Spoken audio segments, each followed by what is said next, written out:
Yeah, it was It a was similar like, time, wasn't it? Like Powerpuff yeah, 2016, Sonic Boom 2014. and it was like I was sitting through this cartoon that I didn't want to watch, just so I could maybe see Sonic Boom, and I didn't because some when they did, it tended to be really early on the day. So when I finally watched Sonic Boom to the fullest was when it entered Netflix because Cartoon Network did not do a good job to that show. It deserved a way better network. The problem is I don't think any network at the time really knew how to schedule that show because if it was going to be on Nick, you just know it would be buried under like SpongeBob. And Disney XD at the time was going more to I think serialized stuff. It was starting at least. So Sonic Boom being this episodic comedy, like It was kind of it the would wrong make thing at sense the for wrong cartoon. time. Yeah, basically, it was also close when I watched Pac-Man and the Ghostly Adventures too, and it was Yes. funny because they all went one after the other. And I actually really like the voice that Pac-Man has in the Brazilian dub because he isn't obviously an adult doing a kid's voice like the raspy one that's like this. I don't really like the voice that he has in the English dub. Here, he was voiced by Bart Simpson because I forgot the name of the voice actor. Oh And, no, don't have a and- cow, dude. yeah, he was doing just a more natural voice, and I think it fit him pretty well. And if he's like was ever gonna be dubbing Pac-Man again, it would be cool and cool. But okay. After Sonic Boom, I was stuck on the drought that everyone else was too, because Sonic Boom was ended right in 2017, right? Could be wrong. Yes. Yeah, that's the So official ending date, yeah. that was when I started experiencing to the fullest. I wasn't like relying on reruns on Cartoon Network or Boomerang because the same way that Nickelodeon has their graveyards as Nicktoons, Cartoon Network has theirs as Boomerang. Yeah. So I was learning more English by the time I finally could understand what the Sonic shorts were trying to say, and wow, watched a lot of fan-dubs too, Brazilian fan-dubs of Sonic games. Fun. And then there was this period, right, where Team Sonic Racing just released, and there's nothing, and it was so weird because the time that the series was basically dormant for a while in main games, I was finally being able to fully experience it. I was going back playing the games that I couldn't understand before. Finally playing Adventure 2, not Heroes, replayed Fair. Riders, did not play Shadow 5.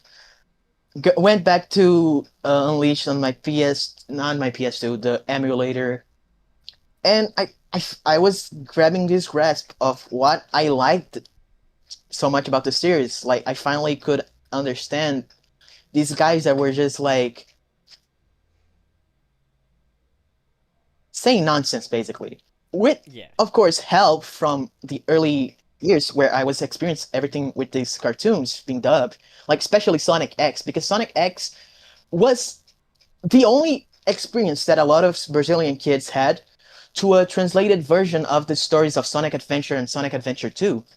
Like a lot of people at the time probably didn't know Shadow and as Sombra. Like they experienced that way. And I think that is interesting, right? Like it's just a giant facet of the franchise that had this as a great way to understand what the characters was even trying to say. So I just kept on going. I found out about Archie. Went after that a bit. Didn't fully read at the time. I did dabble a bit with the reboot. Then I went to IDW when that was announced. Right. I know Nick was a big like factor for why I went and got them and read through them all. Of course, not by I didn't actually go read IDW with the Brazilian publisher because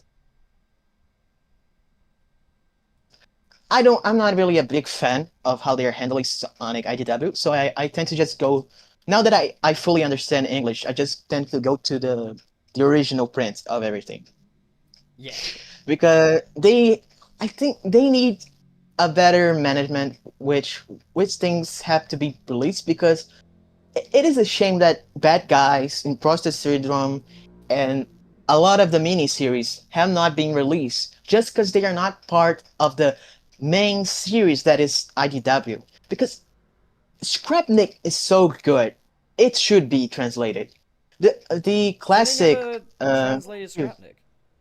No, it's a I can't shame imagine because not like that. That's the thing is, as an English person, it's very difficult for me to imagine like a mainstream media thing not being available in your native language. So that is quite a big deal from kind of like where I'm sat. That there's not like a dub of that.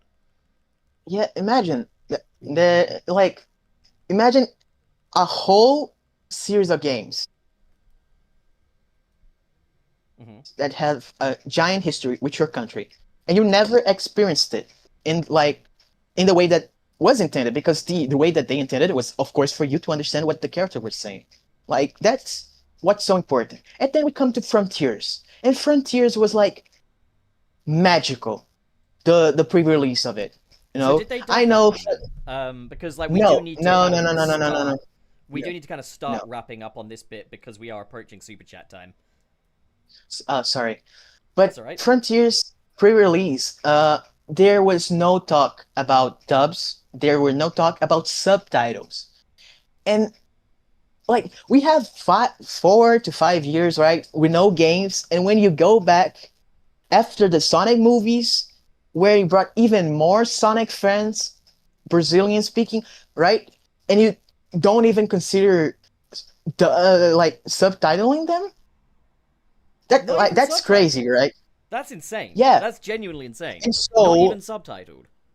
yeah, and so it started the movement with a big help from a friend of mine, Janu. He's a big Sonic tuber. Nowadays, he's not doing so much videos. He's doing live streams.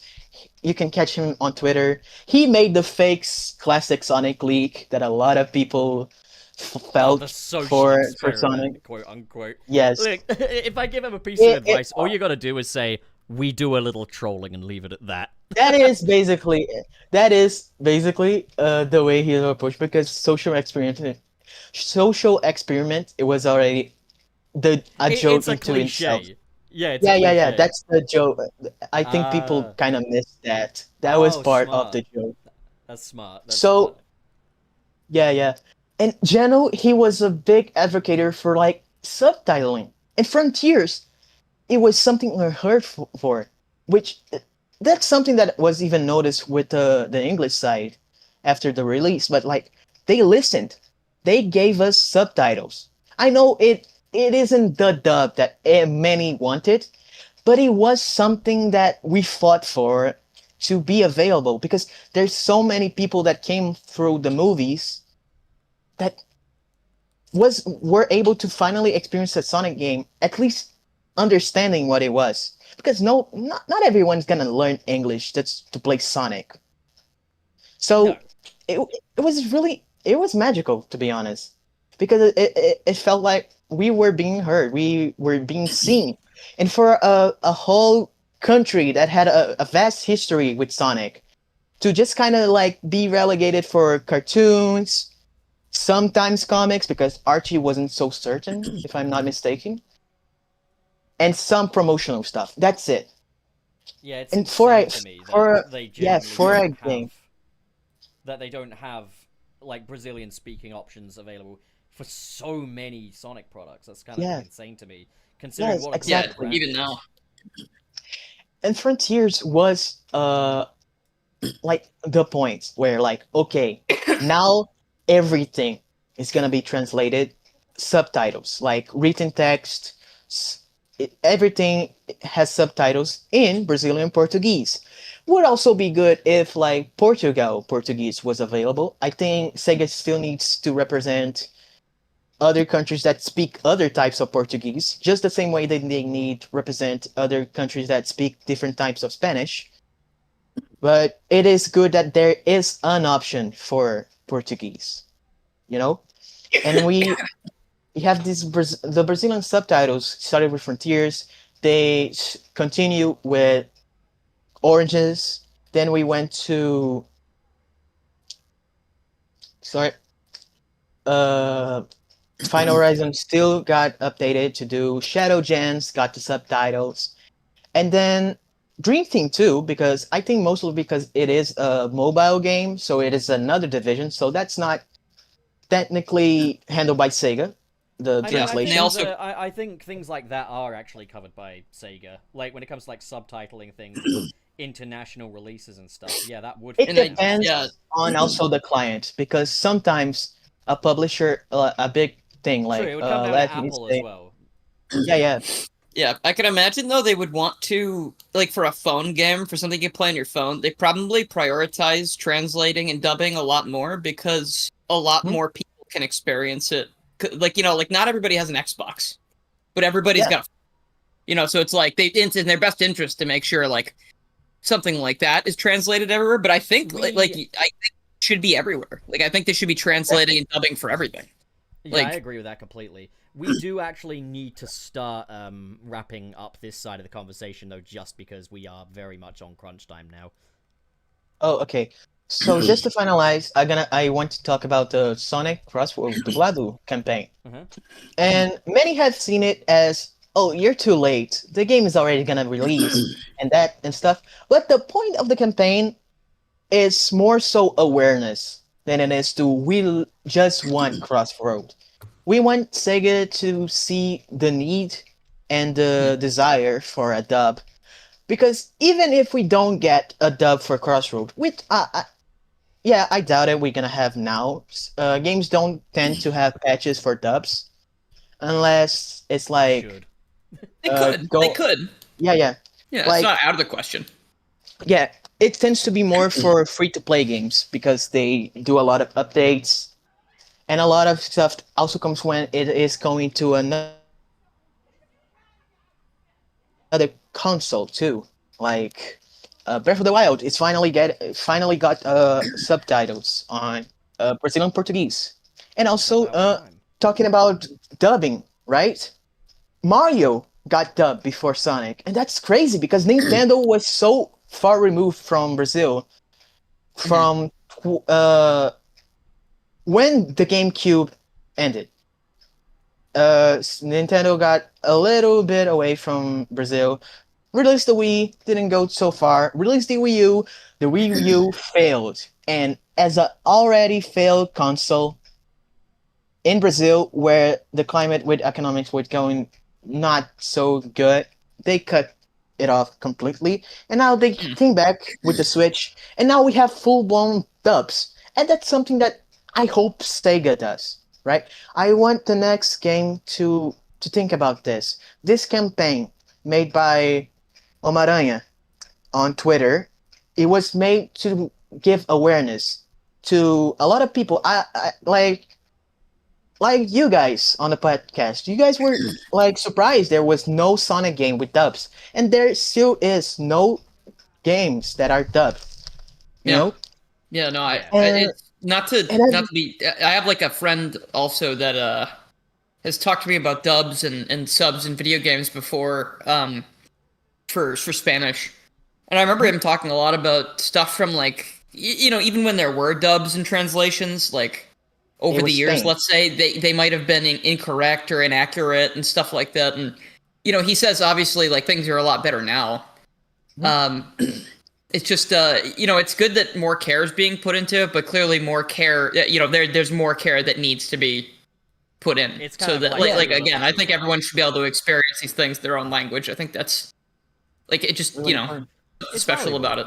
It means that, you know, Sonic can speak to a global audience. But that's what they want, so. But okay, Jordan, let's get, like, kind of the closing thoughts, I guess. So my closing thoughts is that everyone should be able to experience something. They should have the opportunity to. And a lot of people, Yep. they don't know how to read, they don't know how to speak in English or even in their own language, like to read. So just giving them the option that is so valuable of being able to hear that character speaking their own language, it's really important. And I hope Sega, seeing the campaign that was done for Crossroads, is able to see the desire for a dub and how much bigger the community has gotten with the movies. Even Prime. Mhm. Prime was a big factor too. I don't personally like it, but even Prime had a big thing where the dub was corrected afterwards because a lot of terms weren't translated in the way that they should. Like as I said before in a super chat, rings weren't translated for ring like the equivalent here. They were just rings, and nobody calls them rings in Brazil. So of course they redid it. So there is you can see how much bigger it is and how our voices are being heard because we changed. And I hope Sega can see that and give us the opportunity to get so many of these voice actors that I called earlier and give them the opportunity to finally voice these characters that they started voicing in the 90s but never got the chance to do it in games. Oh gosh, I've always really, just last tangent from me to be quick.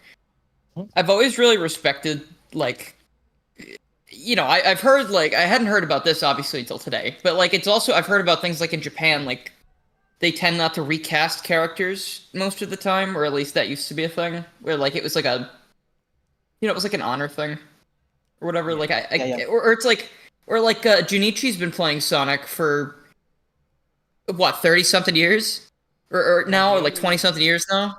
Like, Yeah.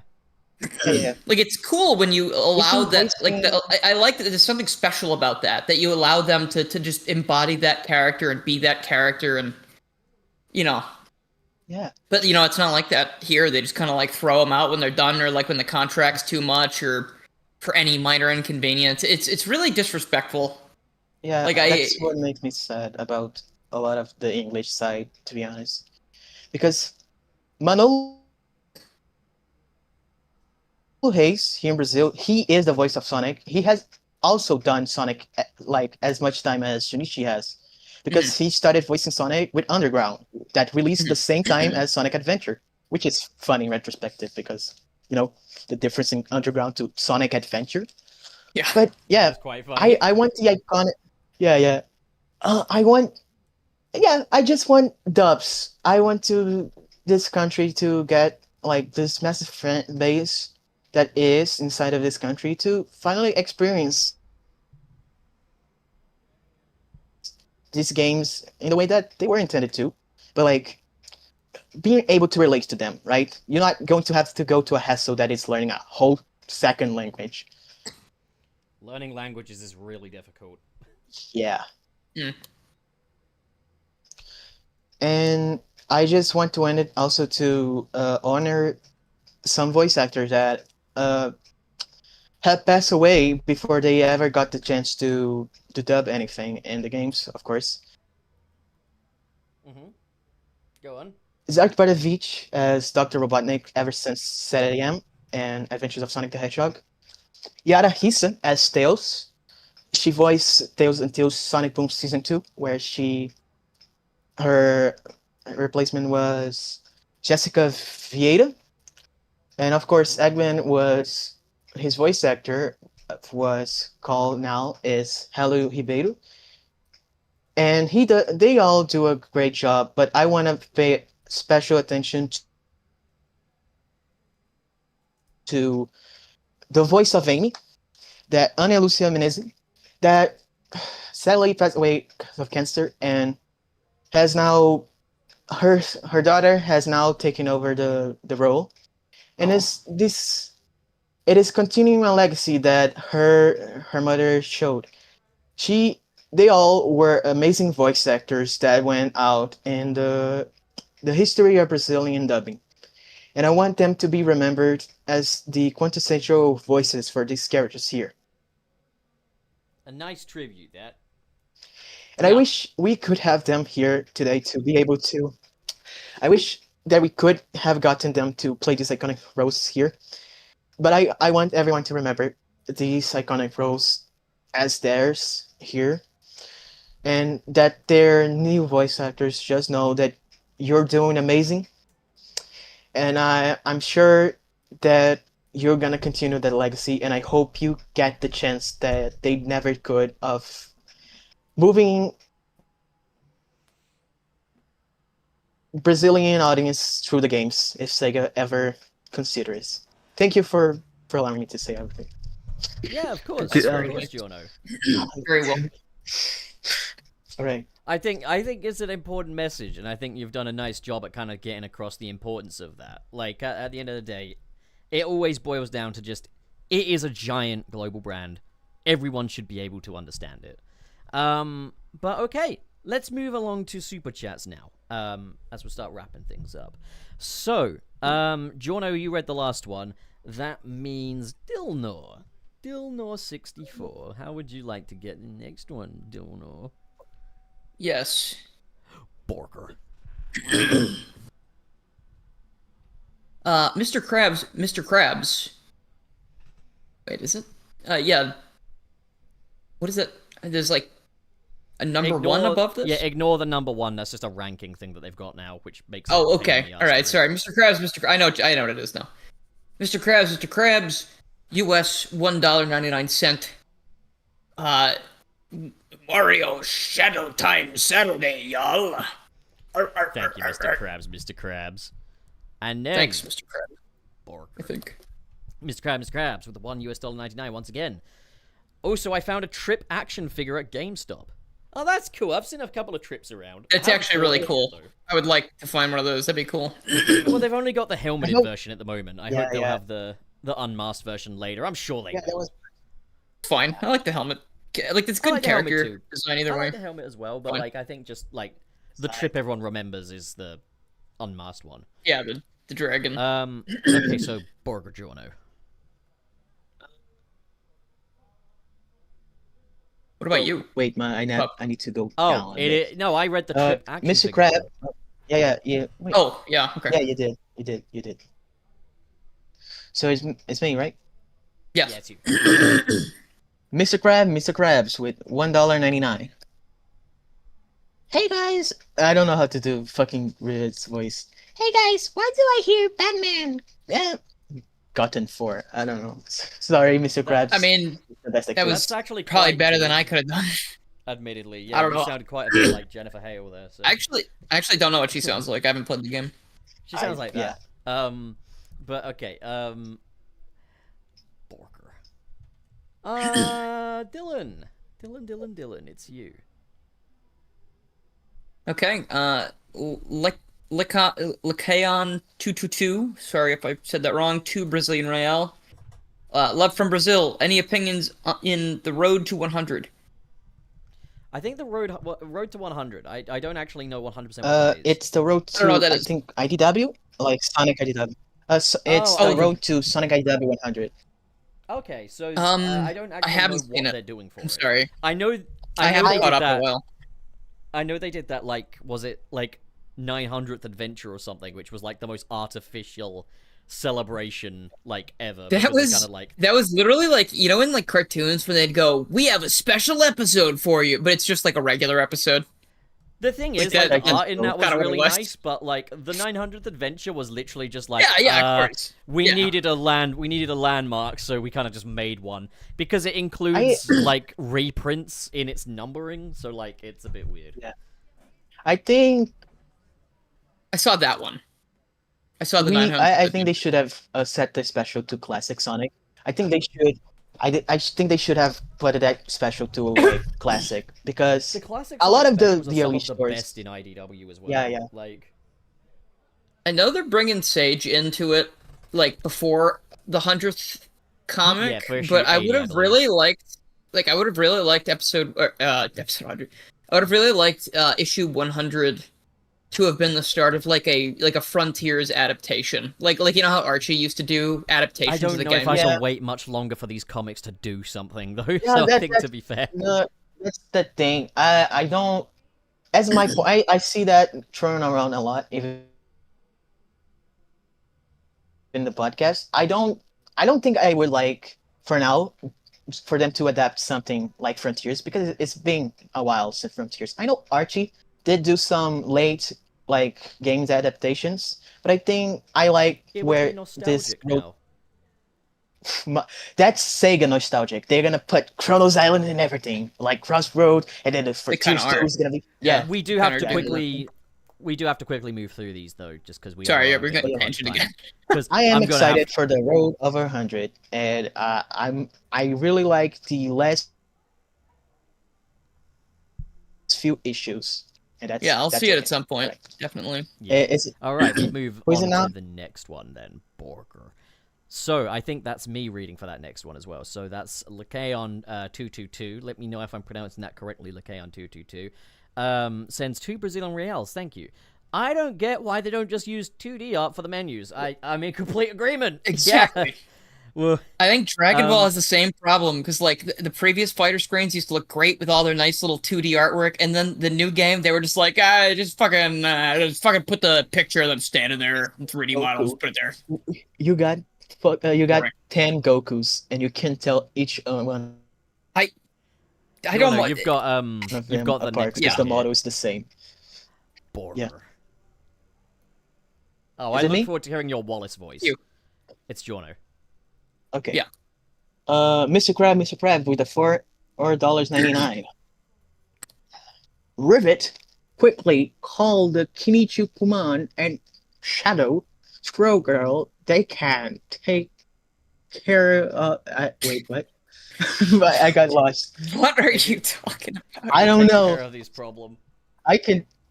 Yes. What is Kinnick? It doesn't matter. It doesn't matter. It's a manga character. It's a manga character. That's it. Who is? I don't even know who that is. It doesn't matter. Thank you, Mr. Krabs, for the $4.99. Okay, Borg. Oh, I've seen this guy before. He's been in Dylan, you're this up. is Ultimate Muscle in America, wasn't it? Isn't that what they called him or something? Maybe. I don't know. I'm Brazilian. Maybe. I'm Brazilian. Oh, hold on. Yeah, it's Ultimate Muscle in America.